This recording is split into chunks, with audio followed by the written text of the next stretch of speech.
Definition of translation. Hello, my name is Karisma Anggun, and on this video, me and my friend will explain about uh, definition, types, method, and technique of translation. The first is definition translation. Definition translation is activity of given linguistic discourse is rendered from one language to another. The language to be translated is called the source language, whereas the language to be translated into or arrived is called the target language. Types of translation. Okay, in the next part, I want to tell about types of translation. Types of translation, there are 5 types. The first, dynamic translation. Dynamic translation is meaning of the original language text into an equivalent English word or expression. And the second is aesthetic translation or poem. Takes into account the effect, emotion, and feeling of an original version.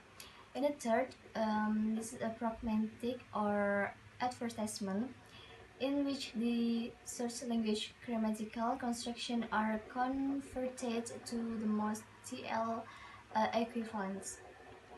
The next is ethnographically translation. Ethnographically translation is refers to translation in which the translator takes into account the effect, emotion, and feeling of an original version. And the last, this is a linguistic translation. Linguistic translation, different language give ways to look at the word. Method of translation. I want to tell about method of translation. Step 1. Word for word translation, in which the source language words are there to preserve and the words translated singly by their most common meanings out of context. Step 2.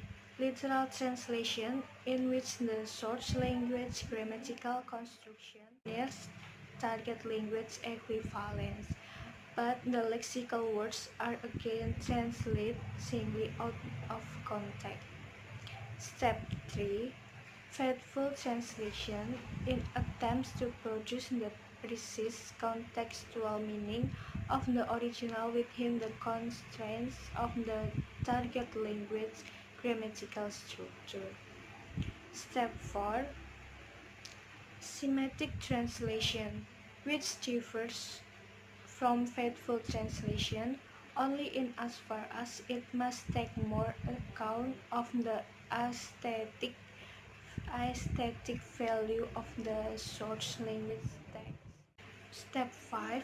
Adaptation, which is the phrase form of translation and is used mainly for plays and poetry. Example, the themes, character, plot are usually preserved. The source language culture is converted to the target language culture and the text is rewritten. Step 6. Free translation. It produces the target language text without the style, form, or context of the original. Step 7. Idiomatic translation. It reproduces the message of the original, but that of short nuance of meaning by preferring colloquialism and idioms where these do not exist in the original. Step 8. Communicative translation. It attempts to render the exact contextual meaning of the original in such a way that both context and language are readily acceptable and comprehensible to the readership.